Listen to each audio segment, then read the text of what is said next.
बिस्मिल्लाहिर्रहमानिर्रहीम। अस्सलाम वालेकुम दोस्तों, मैं हूं अनवार अहमद। आप देख रहे हैं अल्लादीन। दोस्तों, इस वीडियो के अंदर हम आपको एक बहुत ही प्यारी बात बताने वाले हैं। वह है कुरान शरीफ पढ़ने की फ़जीलतों के बारे में। दोस्तों, इस वीडियो को लाइक कर दो और इस वीडियो को ज़्यादा से ज़्यादा ज़रूर शेयर करना, ताकि हर एक मुसलमान भाई बहन के यह बात समझ में आ जाए कि कुरान शरीफ पढ़ने की कितनी बड़ी बड़ी और अच्छी अच्छी फ़जीलतें हैं। तो आइए नाज़रीन, जानते हैं। कुरान मजीद की तिलावत की बरकत से मोमिनों को इज़्ज़त, रहमत इलाही और कामयाबी नसीब होती है। सुभान अल्लाह। एक मोमिन बंदा जब कुरान की आयतों को पढ़ता या सुनता है, जिसमें अल्लाह पाक ने अपने बंदों को तरह तरह की नेमतें अता फरमाने का वादा फरमाया है, तो उसकी रूह खुशी के मारे झूम उठती है।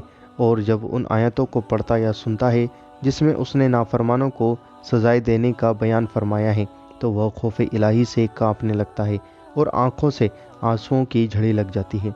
सुभान अल्लाह। दोस्तों, घर चाहे जितना खूबसूरत हो, चाहे कितना बड़ा हो या बहुत ही आलीशान हो और आबाद हो, लेकिन अगर उस घर के अंदर कुरान शरीफ की तिलावत ना होती हो, तो वह घर अल्लाह की नज़र में खंडर और वीरान घर कहलाता है। तो दोस्तों, इसलिए आपके घरों के अंदर कुरान शरीफ की तिलावत ज़रूर करा करें, चाहे थोड़ी बहुत करें या आपको जितना आसान लगता है उतना कुरान शरीफ खोल कर बावजू होकर पढ़ें, ताकि वह घर भी अच्छा घर बन जाए और वहाँ पर रहमत इलाही नाजिल हो।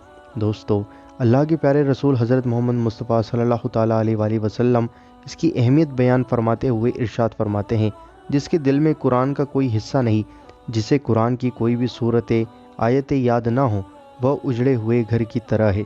इसलिए कुरान की तालीम को आम फरमाने पर ज़ोर देते हुए प्यारे रसूल सल्लल्लाहु ताला अलैहि वसल्लम ने फरमाया है कि सबसे अच्छा आदमी वह है जो कुरान शरीफ पढ़े और दूसरों को भी पढ़ाए सिखाए। अगर हम अल्लाह का करीबी बंदा बनना चाहते हैं, तो उसके लिए बेहतरीन सहारा व वसीला कुरान शरीफ है।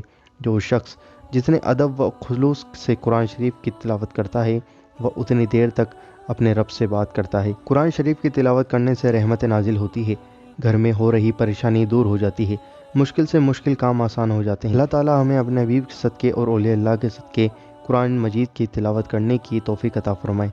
आमीन, अल्लाहुम्मा आमीन। दोस्तों, आप भी कमेंट बॉक्स में आमीन ज़रूर लिखें। क्या पता किसके मुंह से निकला हुआ आमीन कब कबूल हो जाए। और दोस्तों, इस वीडियो को लाइक कर दो और इस वीडियो को शेयर कर दो। अगर आप चैनल पर नए हो तो सब्सक्राइब करके बेल आइकन ज़रूर दबा दो, ताकि आपको हमारी हर आने वाली वीडियो का नोटिफिकेशन मिल जाएगा।